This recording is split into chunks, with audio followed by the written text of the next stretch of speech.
안녕하십니까. 북한 택내지의 이동현입니다. 이번 시간에는 함경남도 신흥군을 소개하겠습니다.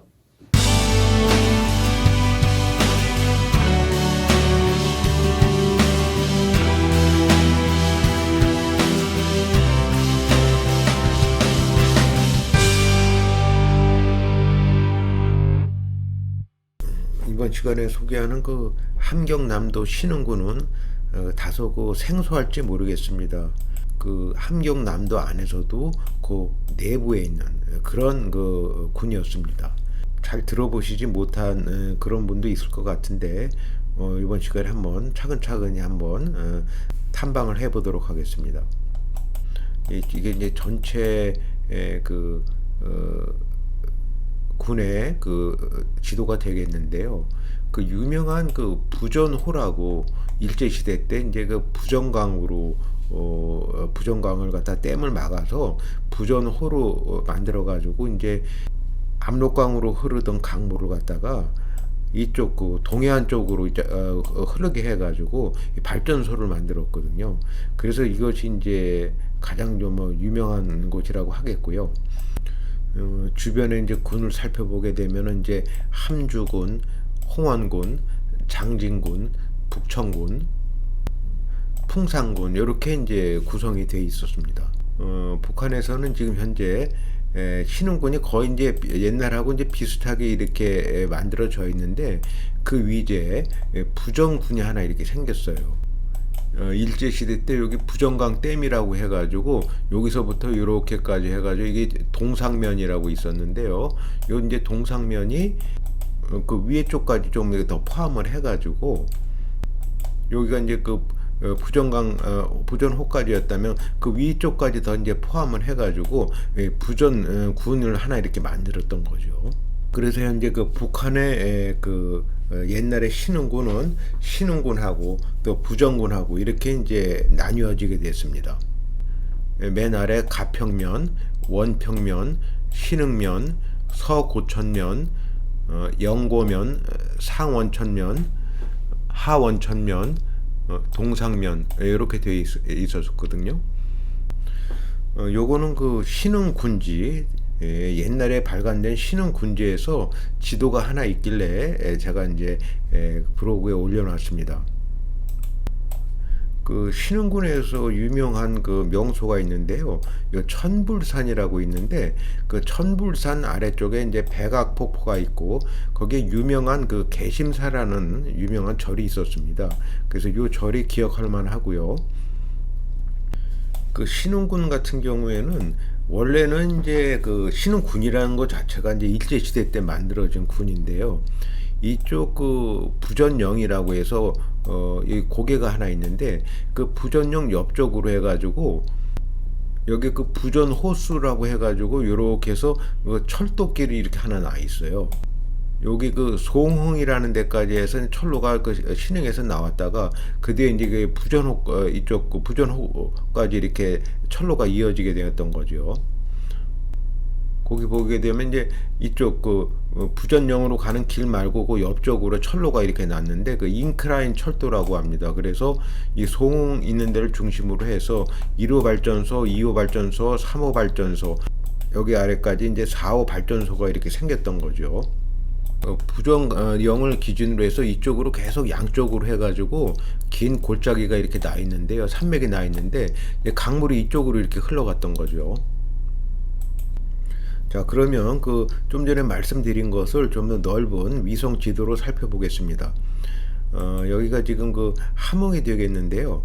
이 함흥 주변을 갖다가 일제시대 때 둘러싸고 있었던 게 이제 그 함주군이 됐고요. 요 아래쪽이 이제 뭐 흥남이 되겠죠.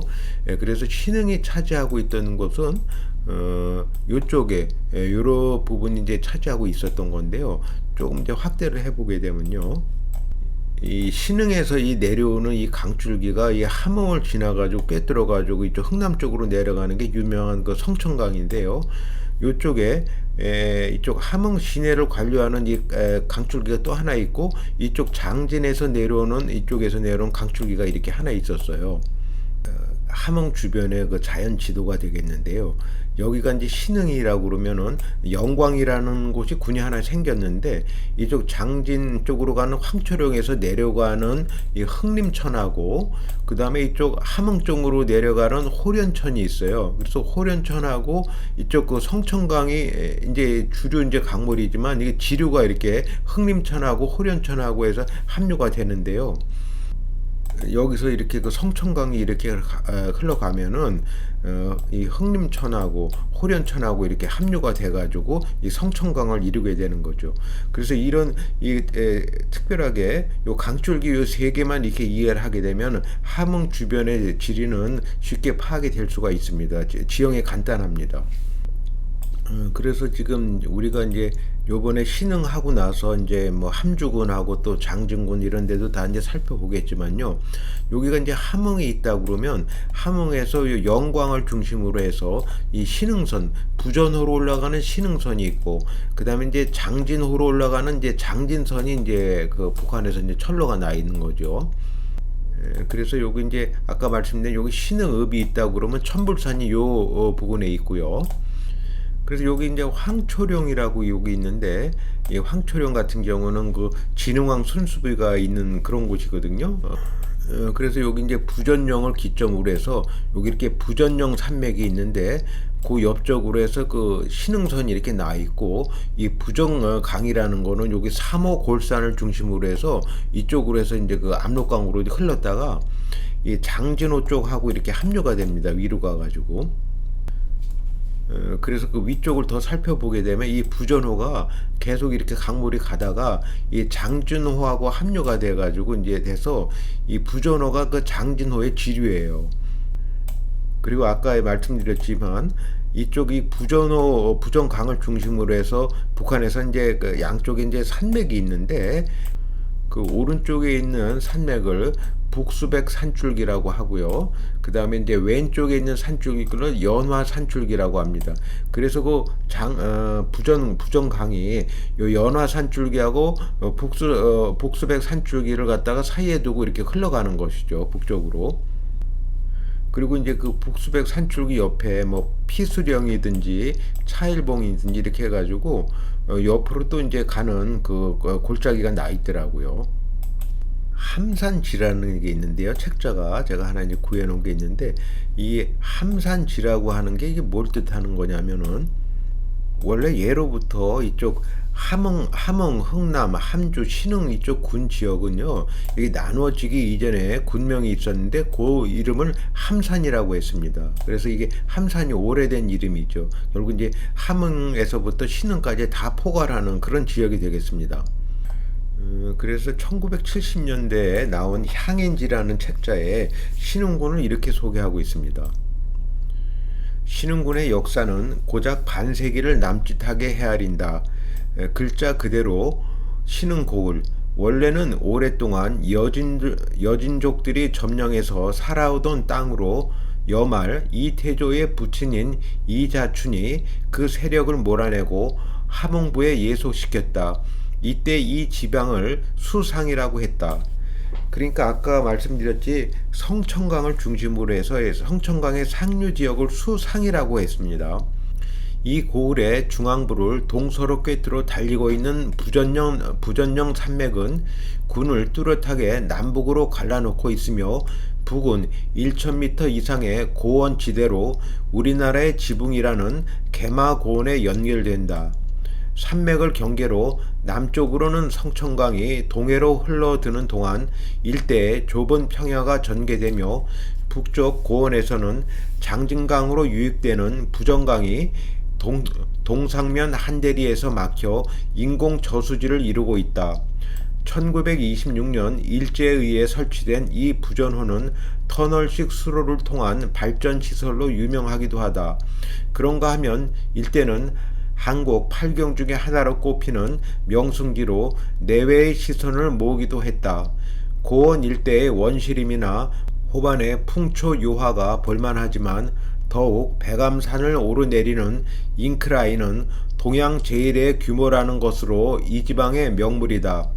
이 지방을 수상이라 부르고 함흥평야 지대를 수하라고 하던 시절부터 같은 군에 살면서도 수상 사람은 순박하고 용감하기도 하나 어리석다는 평을 받아왔다. 큰 부자도 별로 없었고 극빈자도 별로 없었다는 것이다. 교만하지 않으며 아부를 모르는 것이 이 고을 주민들의 특징이다.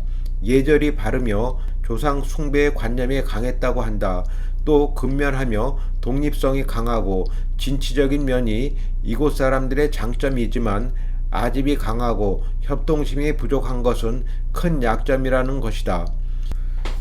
북한에서는 그 성천강을 이렇게 소개하고 있습니다. 성천강, 함경남도의 중부를 흐르는 강, 신흥군과 양강도 김영건군과의 경계에 있는 금표령에서 발원하여 함흥시에서 동해에 유입되는 강, 길이 105.3km이다. 국내 동해안에서 큰 강에 속한다. 부전용 산줄기와 거두봉 산줄기, 함관령 산줄기, 백운 산줄기 사이로 흐르고 있다. 유역 평균 너비는 20km, 평균 높이는 540m이다. 홍수 때마다 연안에 피해를 주었다. 홍수 피해는 1914년, 1925년, 1927년, 1928년, 1938년에 매우 심하였다. 홍수 때마다 상류에서 사태가 많이 일어났으며 강바닥이 많이 높아졌다. 현재 강 하천 정리가 성과적으로 추진되어 성천강은 홍수 피해를 모르는 강으로 인민 경제 발전에 의의 있는 강으로 되었으며 강물은 관계용수, 전력생산, 공업용수, 음료수, 양어 등에 효과적으로 이용되고 있다. 부전령은 또 이렇게 소개하고 있습니다. 함경남도 신흥군의 북부 부전군과의 경계에 있는 영, 해발 1355m, 부전령 산줄기의 남서부에 있다. 영 일대로 함흥과 부전 호반 간의 2급 도로와 신흥선이 통과하고 있는데 신흥선의 송흥역과 부전령 간의 약 6km 구간은 경사도가 최대 700도로서 아주 급하여 강삭철도가 부설되어 있다. 요게 그 나무 위키에 나와 있는 그 부전령의 모습이 되겠습니다. 부전호는 이렇게 소개가 되어 있네요. 함경남도 부전군에 있는 호수 1927년부터 1930년에 건설하였다. 기본 호수에 물을 보충하기 위하여 1930년에서 1932년 제2저수지를 1932년 1934년에 제3저수지를 건설하였다. 광복 후에 정비 보강되었다. 부전호의 평균 높이는 1400m 이상의 부전공 가운데 있는 대인공 호수로서 남북으로 길게 놓여 있으며 남쪽과 북쪽의 호화는 굴곡이 매우 심하다. 부전강에 대해서는 또 이렇게 소개가 되어 있네요. 함경남도 부전군의 남서부에 있는 3호 골산에서 발원하여 양강도 김정숙군의 신흥에서 장진강에 유입되는 강. 압록강의 제2지류, 길이는 124km. 부전용 산줄기와 연화 산줄기, 북수백 산줄기 사이에 놓인 부전강 유역은 좁고 긴 모양을 이루고 있으며 하천망이 단조롭고 비교적 성기다. 그리고 이 강은 해발 1500m 정도의 고원지대를 흐르고 있어 강바닥의 물매도 그리 급하지 않으며 강바닥의 물매는 6.7도이다. 주요 지류는 다라리강, 차일강, 여운리강, 릉구강, 대통기강이며 가장 긴 지류는 여운리강이다. 부전강은 수력 발전과 하천 운수에서 큰 의의를 가진다. 이것은 현재 북한의 그 행정 지도가 되겠는데요. 여기 신흥군을 중심으로 해서 부전군이 그 위에 돼 있고 그 옆에 이제 장진군이 있습니다. 그 다음에 그 아래쪽에 이제 홍원군이 있고 그 다음에 함흥시가 있고 그 옆에 함주군이 있고 영광군이 있고 그 다음에 이제 그 낙원군이 있고 이렇게 만들어져 있습니다. 그래서 지금 현재 북한에서는 이제 그 부전군 오른쪽에 양강도가 생겼고 그 다음에 왼쪽에 이제 자강도가 생겨가지고 이 부전군 자체가 현재 함경남도에서는 가장 북쪽에 있는 그런 군이 되겠습니다. 그리고 또 그 이제 신흥선이라고 해서 그 함경남도 함흥시와 신흥군의 부전 호반 사이에 부설된 철도라는 그런 철도에 대해서도 이제 빠뜨릴 수가 없겠는데요. 길이 91.7km, 본래 함흥에서 송흥까지의 50.6km 구간은 송흥선이라 하여 이미 개통되었고 1933년 9월 다시 송흥에서 부전호반까지 연결하여 신흥선이 되었다. 협계철도이며 17개의 역으로 구성되어 있다. 개마고원 일대의 산림수송 및 부정강 수력발전소와 동해안 공업도시를 연결하는 산업철도로 고원지대 개발에 큰 목을 하고 있다. 험준한 부전용 구간은 인클라인으로 운행되고 있다. 또한 여름에는 서늘한 부전 호반을 찾는 관광객이 많이 이용한다. 이것은 그 대동여 지도인데요. 여기 이제 함흥을 중심으로 해서 아까 말씀드린 호련천하고 그 위쪽으로 흥림천이 있었고 장진호 가는 쪽이요. 이 성천강 줄기가 이렇게 나와 있어가지고 그 형태는 지금하고 거의 비슷했습니다. 이것은 북한의 현재 그 신흥군의 그 행정 지도가 되겠는데요. 여기 그 송흥이라고 이 부전령 가기 전에 있는 그 저기 그 여기 하나 있는데 그게 그 발전구라고 이렇게 구가 이렇게 만들어져 있습니다. 요게 그 위성 지도를 이렇게 보시게 되면요. 여기가 신흥인데 여기 송흥동 해가지고 여기가 이제 그 구가 발전구가 하나 생긴 거죠. 그래서 여기 부분적으로 확대를 해보게 되면은 여기 이제 그 부전령이 아주 꼬불꼬불해가 이렇게 길이 하나 이렇게 나 있는데 이 옆쪽으로 해가지고 여기 쪽에 그 송흥동이라고 하는 그쪽으로 해가지고 이제 철로가 이렇게 나 있는 거죠. 그리고 이쪽에 이제 그 금폐령이라고 있는데요. 요 성천강이 이렇게 이쪽으로 흘러가는데 여기가 금폐령의 이제 발원지라고 합니다. 요것은 현재 그 해방 당시하고 그 다음에 1952년에 이제 북한에서 리로 다 변한 그런 그 행정 지역 변화표인데요.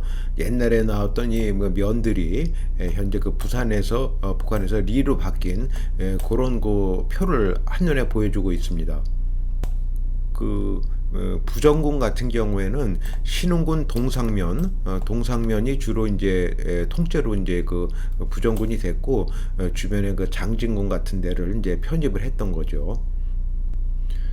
그래서 신흥군지라는 것을 제가 이제 헌책방에서 구입한 적이 있는데요.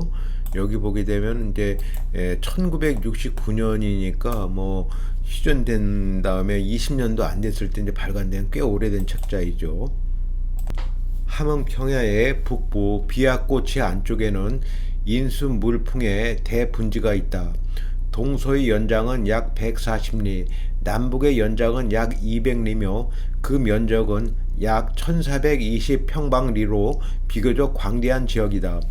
예로부터 함흥부의 행정구역 내의 일지방으로 성천강 상류에 위치하였기 때문에 부청 소재지 함흥을 표준하여 이 지방을 수상이라고 통칭하였다.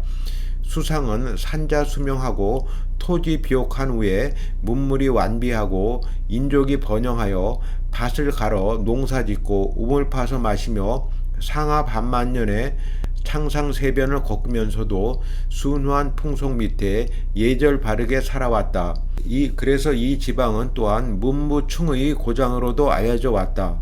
그런데 구 한국 마렵에 우리나라를 강제 합병한 일본은 함흥부에서 수상지방을 떼어다가 신흥군이란 새로운 고을을 만들고 36년간을 다스리다 패망하고 가버렸다.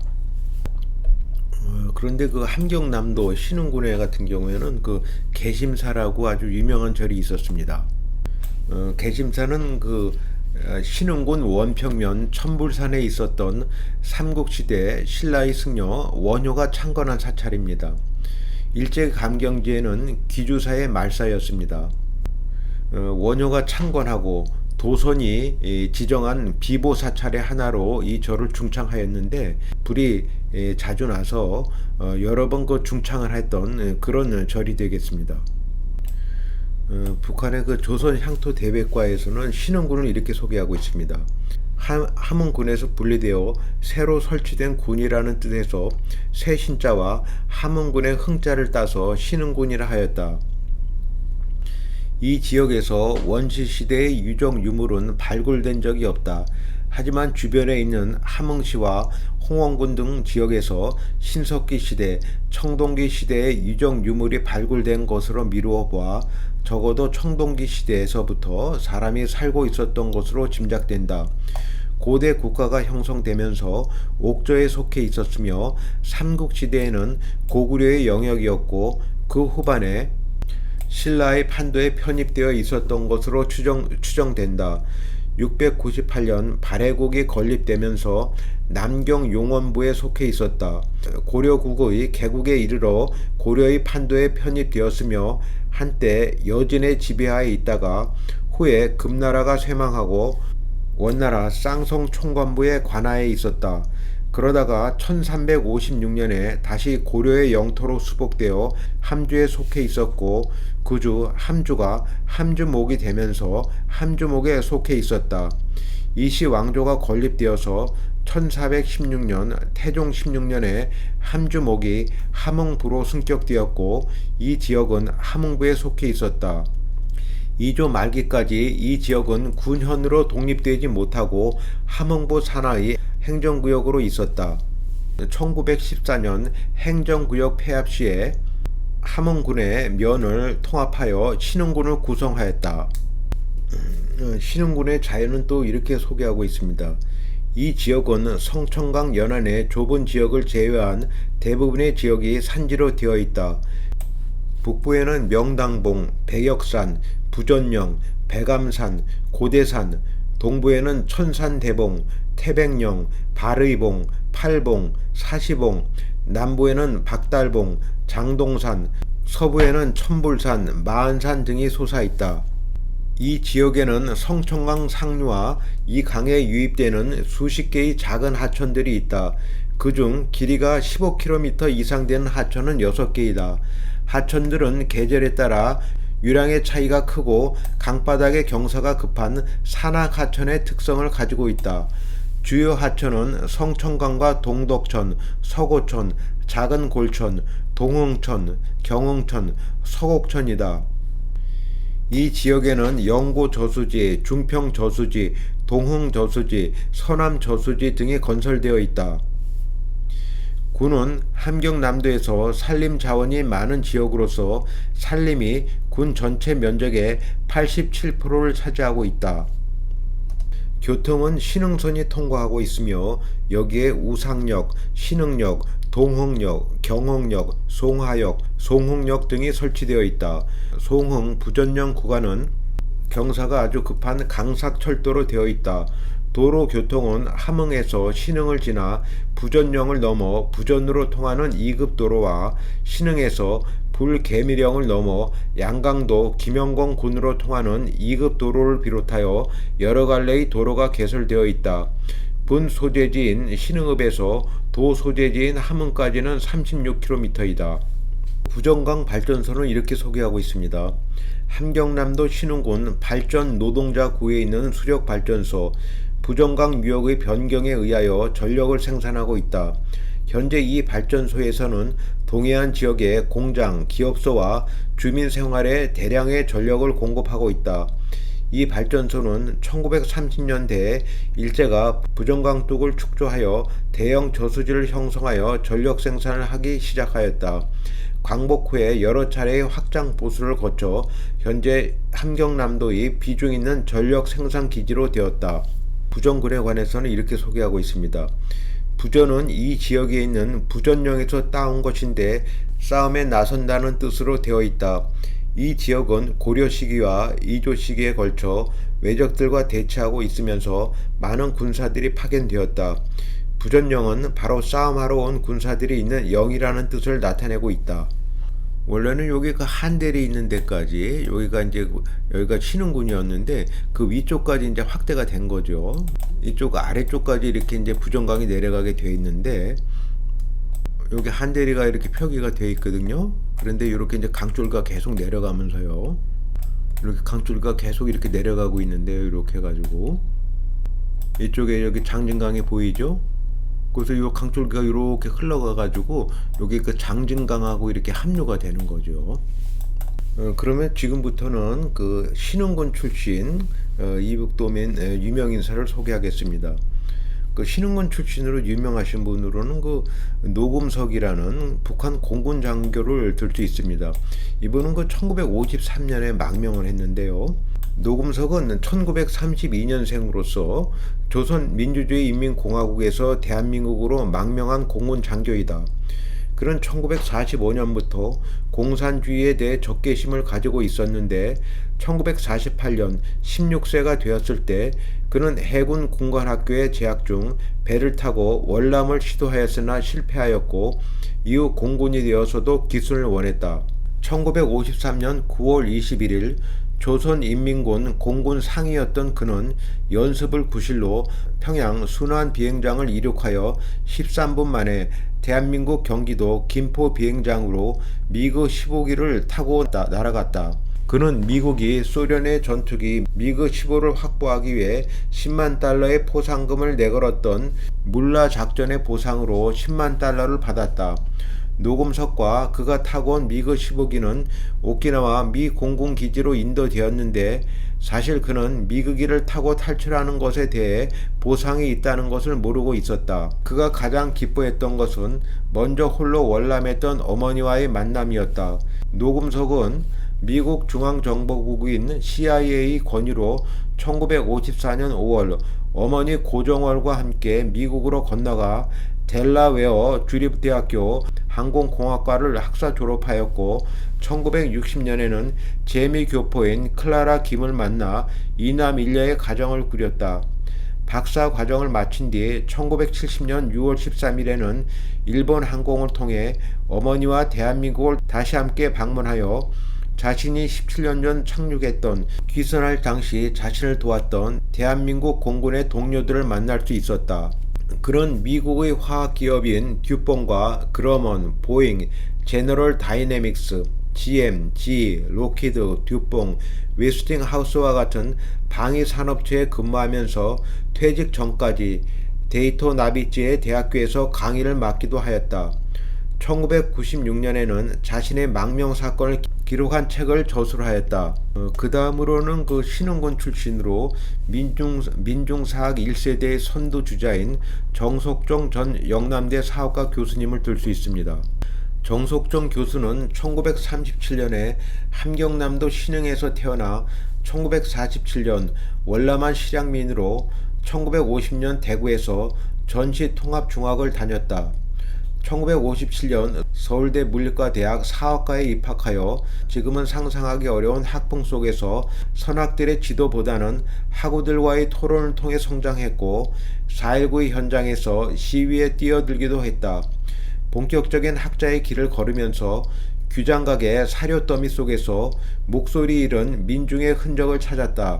1968년 석사학위 논문에서는 조선 후기의 신문제 붕괴 현상을 실증했고 1983년 박사학위 논문을 통해서는 당쟁사뿐 아니라 민중운동사를 조선시대 정치사의 영역에 포함시키는 독특한 시각을 제시하여 학계의 주목을 받았다. 특히 범죄인 조사, 신문, 재판 기록인 추안 급곡안을 발굴하여 장길산 무대, 무신난, 홍경래난 등에 참가한 인물들의 정치, 사회, 경제, 사상사적 궤적을 생생한 역사적 사실로 그려냄으로써 민중운동사를 개척한 제1세대로 평가받는다. 정석정 교수는 민중의 저항운동을 정치사의 한 영역으로 끌어들이는 독특한 논지를 폈다. 천민들의 비밀 결사체인 살인계는 물론이고 상인, 역관, 무인, 서울 등 중인들의 움직임도 정치 현실과 무관하지 않았다. 역관들은 무역으로 축적한 재물을 이용해 정권 탈취에 나섰다. 정석종은 그 예시의 하나로 창우 출신의 극적 장길산을 들었다. 끝내 조선 왕실에 잡히지 않음으로써 신화를 완성했던 장길산의 이야기는 걸출한 이야기꾼 황석영에게 소개됨으로써 한국 문학사의 길이 남을 장길산이라는 소설로 승화되기도 했다. 이러한 작업은 그의 규장각 시절에 시작된 치열한 사료 발굴로 가능했다.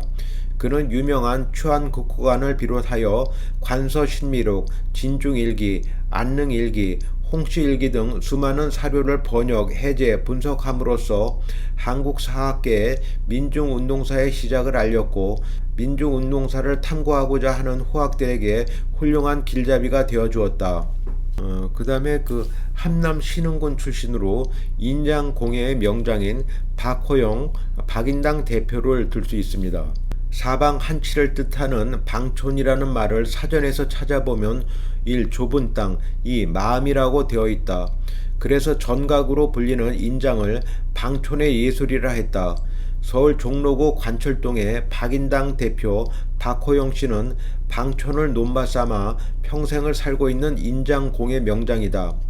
함경남도 신흥군이 고향인 박 씨는 어려서부터 손재주가 있었다. 한국 전쟁 중 거제도로 피난 가서 목도장을 파주고 푼돈을 받아 생계를 도왔다. 17살 때 친척이 소개해준 서울 신당동의 도장포에서 점원으로 일했다. 그는 여기서 서예가이자 전각가인 김두칠 선생을 만나 9년 동안 전통 인장 예술을 기초부터 닦았다. 1978년 4평짜리 가게에 박인당 상호를 내걸고 본격적으로 인장 사업을 시작했다.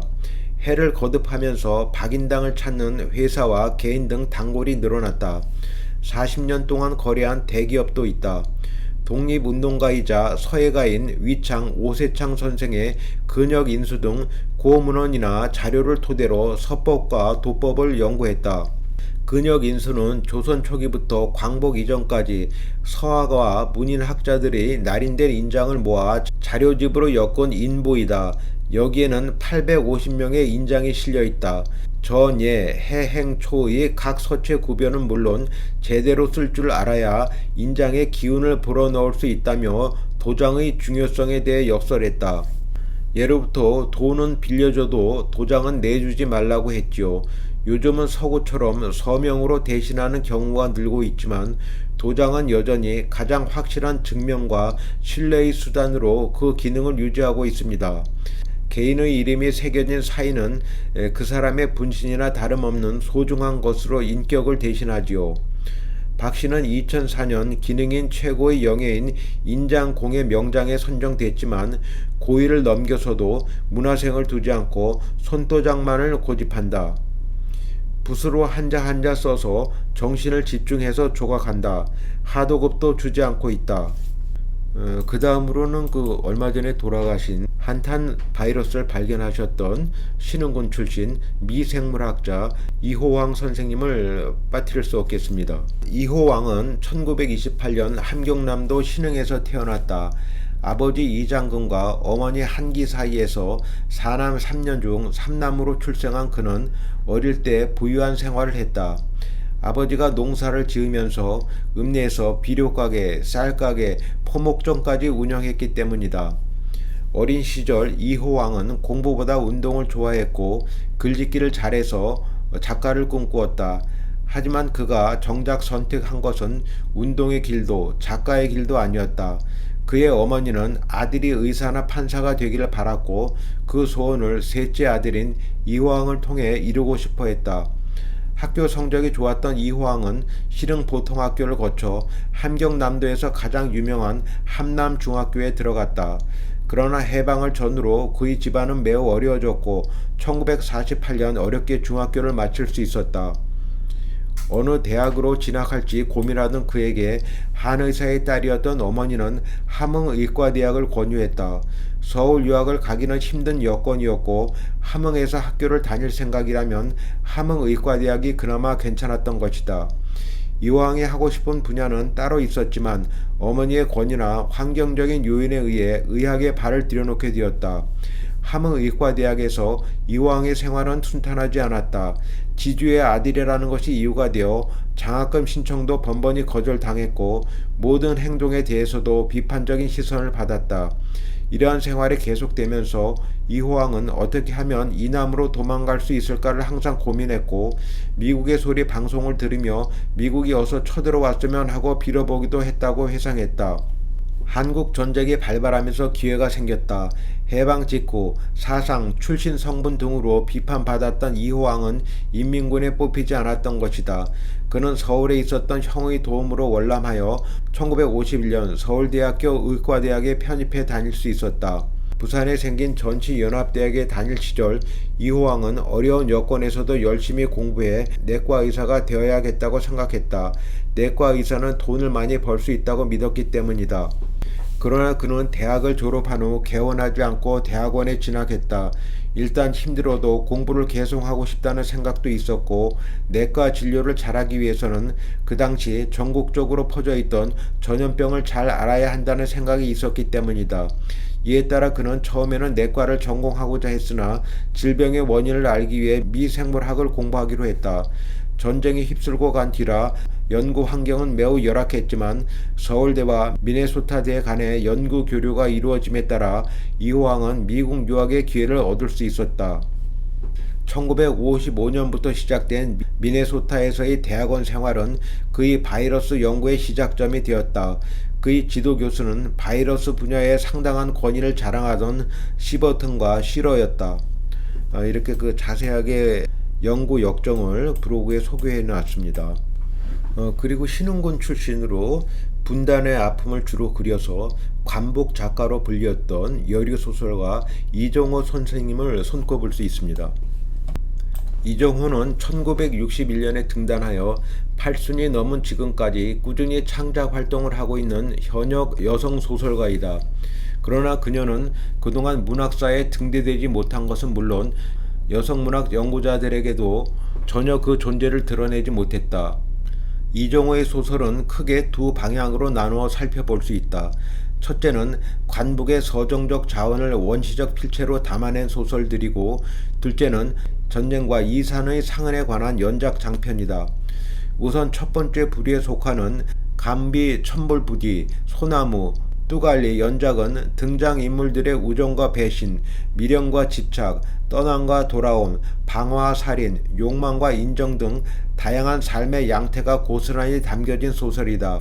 뿐만 아니라 이 소설에는 함경남도 부정고흥과 흥남을 배경으로 그것의 지리와 풍물이 방불리처럼 제시되어 있으며 화정과 농사, 어업 등에 종사하는 하층 계급의 일상이 지난 관복 사투리 속에 용해되어 있어 주목할 만하다.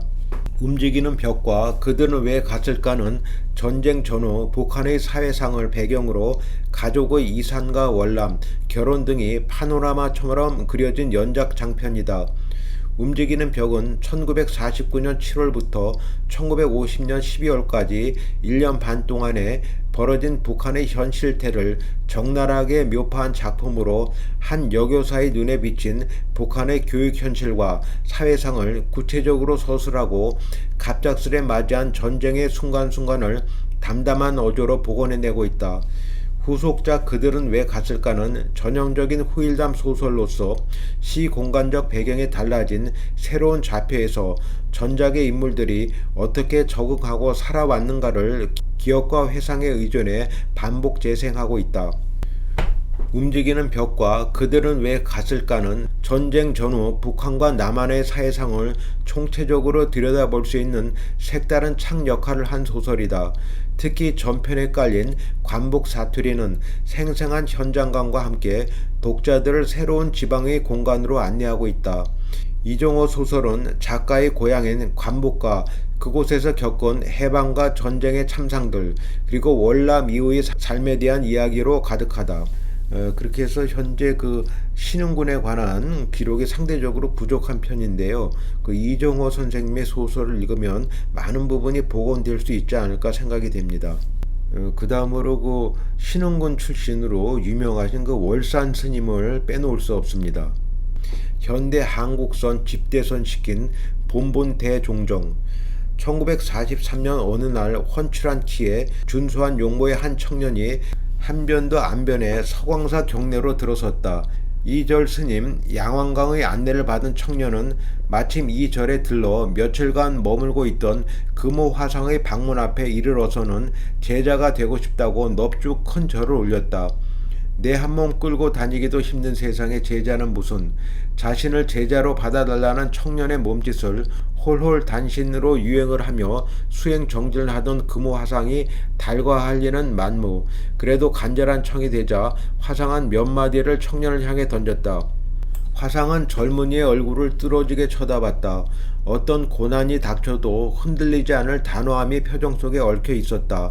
화상은 출가를 허락하지 않을 수 없었다. 뜻이 정녕 그러하다면 한번 날 따라다녀 보시든가. 함경도 신흥에서 온 이 청년의 출가 인연은 이렇게 시작됐으니 그는 다름 아닌 훗날 덕숭 문중의 수장으로서 한 시대를 호령했던 월산이다. 월산은 1913년 5월 초하루 함경남도 신흥군 동상면 원평리에서 부친 경주 최씨, 홍주 거사와 모친 노씨의 삼남 이녀 중 둘째로 태어났다. 속명은 종열. 태어날 때부터 상호가 인자하고 미목이 빼어날 뿐 아니라 기품 또한 남달랐다. 월산이 태어난 곳은 절이 많았던 천불산 부근의 사촌인지라 자연 불심이 돈독했던 부모님의 자애로운 훈육 속에서 유년기를 보낼 수 있었다. 서숙과 학교를 마치고 새로운 학문의 세계를 접했으나 더 이상 진전이 없자 청년기에 고향을 떠나 만국의 한을 안고 일본과 중국을 돌며 인생에 대한 고민과 방황 그리고 조국의 광복을 위해 헌신했다. 20대 후반이 되어서야 고향으로 돌아온 월산은 다시 고민에 빠져들었다. 어떻게 사는 것이 옳은 것인지, 가치 있는 인생은 어떻게 읽어가야 하는 것인지. 청년 월산은 혼자서 가부좌를 틀고 앉은 채 명상에 접근했다. 1944년 30이 갓 넘은 나이에 서왕사에서 만난 금호 화상을 따라 도봉산 망월사로 온 월산은 금호 화상을 은사로 득도 출가했다. 1968년 가을 어느 날 은법사 금호 화상이 입적을 앞두고 문도들을 법주사 사리각으로 불러 모았다. 한참 동안을 묵묵히 침묵으로 보낸 화상이 이윽고 문도들을 하나하나 돌아보더니 문득 오른손바닥을 펼쳐 보였다. 이에 맞상자 월산이 앞으로 나아가 절을 하고 자신의 경계를 표현한 글을 지어 올렸다. 참모습 깨닫고 보니 부처와 조사 어느 곳에 있는가. 몸속에 하늘과 땅 본래 감추어 있으니 몸을 뒤쳐 사자우를 하노라. 세우지 않고 버리지 않고 쉬지 않도다. 글을 읽은 금호 화상은 월산이 이미 개안의 경계에 이르렀음을 알고 모든 일을 월산에게 맡기노라 하며 인가를 발표했다. 이윽고 아무 말 없이 자리에 누워있던 금호 화상이 문득 벽에 걸린 불자를 가리키며 월산을 돌아봤다. 자신의 법통이 월산에게 이어졌음을 거듭 증명하는 전법의 순간이었다. 만공의 여러 뛰어난 제자들 중에 금호 화상의 문도들이 가장 번성하여 일명 월자 문중을 이루었고 월산이 금호 화상의 사법 제자로서 마침내 인가를 받게 되니 경어로부터 발원한 현대 한국 선정의 도도한 흐름은 20세기의 끝부분에서 그를 통해 비로소 완성하고 갈물이 되었습니다. 그래서 금호 스님에 관해서는 그 법보신문에 나왔던 그 기사를 그 하단에 옮겨놨습니다. 이번 시간에는 함경남도 신흥군과 그 신흥군 출신의 이북도민을 알아보았습니다. 시청해주신 여러분 감사합니다.